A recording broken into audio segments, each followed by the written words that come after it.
Hello, everyone. This is a quick screencast of our last section of lecture notes for our unit over ancient India. We're going to be discussing two different dynasties today in ancient India. One of them is the dynasty known as the Mauryan, and the other is a dynasty known as the Guptas. Um, the first of the dynasties that we're looking at is the dynasty that created the Mauryan Empire, which you can see the dates in which they ruled over India. And the reason why they're significant is that this is the first true empire that controlled the Indian subcontinent. The founder of the Mauryan Empire is a ruler by the name of Gupta Maurya, and he established the empire in about 320 BC, and he's significant for that reason particularly.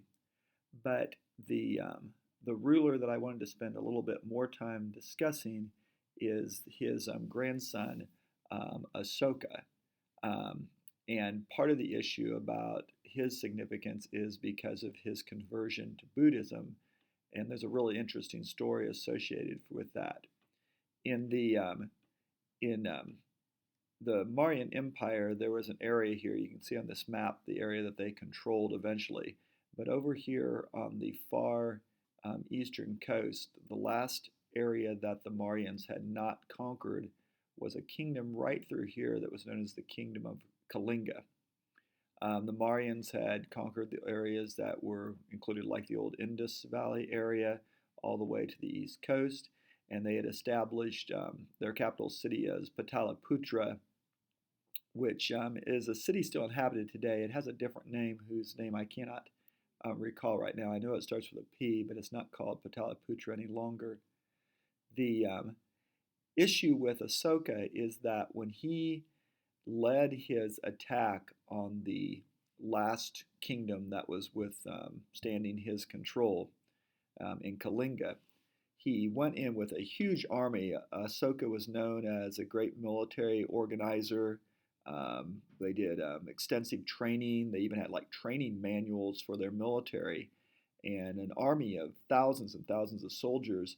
But one of the things that he was particularly known for was the fact that they used elephants in their army.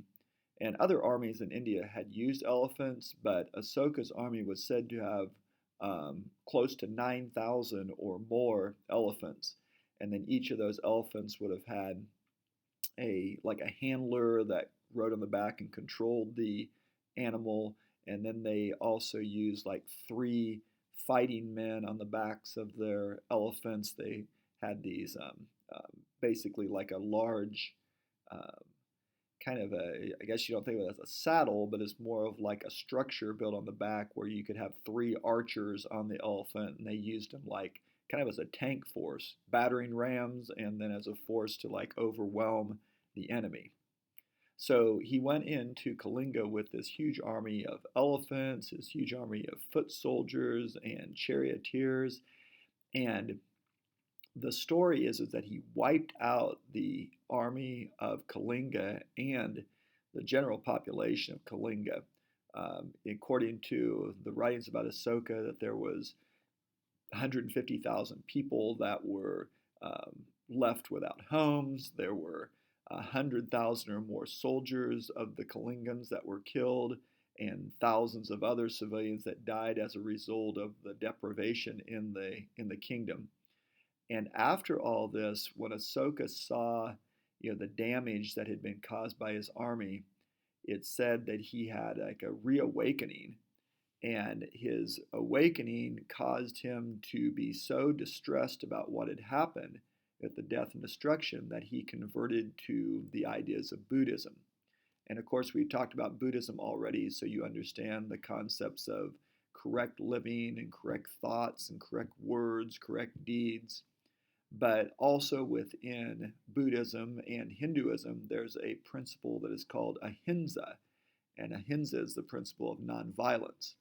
And Asoka basically renounced violence and converted to Buddhism, and then caused the rest of India to also take on the following of Buddhism. And he built Buddhist places of worship around the country. He posted the sayings of the Buddha around the country. And we've talked about the construction of um, Buddhist places of worship called stupas, and they estimate that maybe he ordered the construction of 60 to 80,000 of these Buddhist shrines around the country. And he also sent out Buddhist missionaries to other areas. So he was tremendously important in terms of the adoption of Buddhism by large numbers of people. So he had a lot of long term impact as a result of that. He ruled in the 3rd century BC and ended up ruling for about 40 years. Um, upon his upon his death, though, the Mauryan Empire went back to following the teachings of Hinduism. So Buddhism stayed in India, but it mainly grabbed a greater hold in the areas of Southeast Asia and eventually spread up into China and Tibet to those areas. So and then down into Sri Lanka and the southern part of the continent. But Hinduism remained the main religion after the Mauryans. The other dynasty that I wanted to discuss here with you is the dynasty known as the Guptas. So, not to be confused with the earlier ruler of the Mauryans, which was Chandragupta.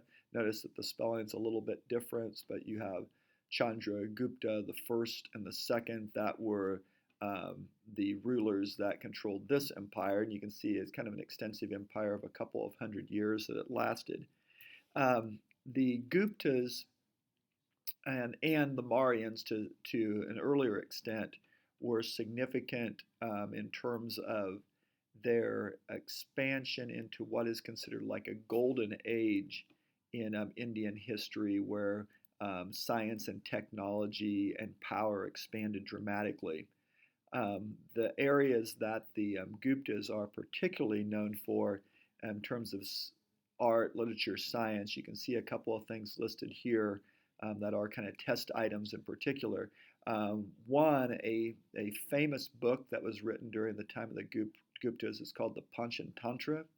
And this is a series of fables, similar like if you remember or have read any of Aesop's fables from ancient Greece and the time of Rome when they became very significant and kind of important to the Western world. The Panchatantra is a series of fables, lessons that are taught about how to live your life and kind of stories of moral virtue that's real similar to like what you see within Aesop's fables. That book in particular influenced a lot of other books. If you've ever heard of like the 1001 Arabian Nights from Middle Eastern history, like the stories of Aladdin and the Magic Lamp and Ali Baba and the 40 Thieves. Those stories have a direct connection back to the Panchatantra stories. And then also, if you've ever heard the stories about Sinbad the Sailor and his adventures, those are all Arabian stories that are connected to stories that came out of India. In another connection to Arabia, the number system that we use in the Western world today is they're called Arabic numerals or Arabic numbers. And we know now that those numbers actually were created by the Indians and that these ideas were spread by the Guptas. And so they're really kind of misnamed. They're more like Indian numbers than they are Arabic numbers. But it wasn't until much later that historians realized that the Indian people had developed that numbering system. You can also see their advances in science, that they knew about the inoculation of diseases, to have kind of like immunization. There's that medical texts that they wrote. They were very advanced in terms of setting bones, of doing surgery, reconstructive kind of plastic surgery, as I'm saying here. They understood the function of a lot of the ideas of the central nervous system. They realized that the spinal cord was a key component of the central nervous system. They knew about disinfection of medical instruments and trying to keep clean operating areas. So in terms of their levels of science and kind of technology, they were highly, highly advanced. And they also are, I'll jump past this for a second, they're also known in terms of their levels of education. This is the Nalanda University that operated during the time of the Guptas, and this was a university of upwards of 10,000 students that taught principles of Buddhism and Hinduism and functioned basically as a university does today with students from around the um, region and from other countries coming to learn among the teachings of the great Hindu and Buddhist teachers. It was a really kind of a cross-cultural type of education that they offered there. So it's very famous, and these are the remains of Nalanda University. But the fact that it had 10,000 students approximately is pretty significant when you think of like a university the size of KU or K-State that has maybe 20,000 students or so.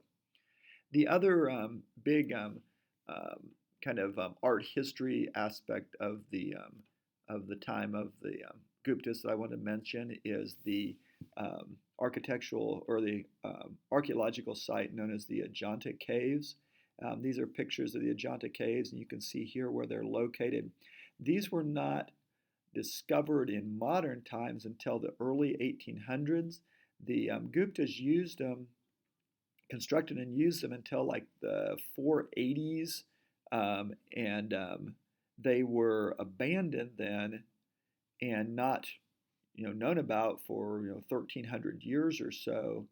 And then they were rediscovered kind of on accident by a British military guy after the British took over India, and he was out hunting and had wounded a tiger, and the tiger had run off into the jungle, and he was chasing this tiger and came across this canyon with these marvelous caves that are carved into the side of this canyon. And of course, it was all overgrown completely at that time, and so it just had been lost for many, many years. These next pictures show the inside of the caves and some of their other views. A lot of our knowledge about ancient Indian religious beliefs come from images and sculptures within these caves. They're very elaborate. They're all, you can see all kind of carved out of the side of this canyon. So it's a major archaeological site. It's a big tourist destination in India, and it's been named as one of the United Nations international cultural sites to be preserved for all humanity. So it's recognized as one of the great cultural sites of the world. So pretty fascinating place.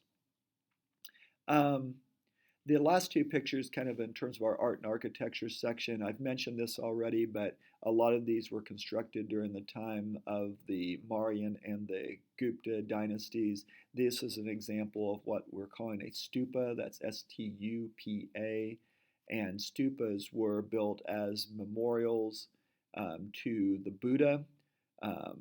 There were many, many, many thousands of them built across India in this kind of design. Outside of India, the design kind of modified a little bit, and this one is in Southeast Asia. I believe this one maybe is in Thailand, but it's like a modified version of a stupa. Eventually, it kind of become like pagoda kind of shaped, is the way that they're described by architectural historians. But that kind of art and architectural influence is directly associated with the ancient Indians as well. So these are our last two dynasties. You add the Guptas and the Mauryans to your list of groups to know, add them to the Indo-Aryans, and then the Harappan Mohenjo-Daro people of the Indus Valley, and those will be the cultural groups to know about for this unit test. Thank you.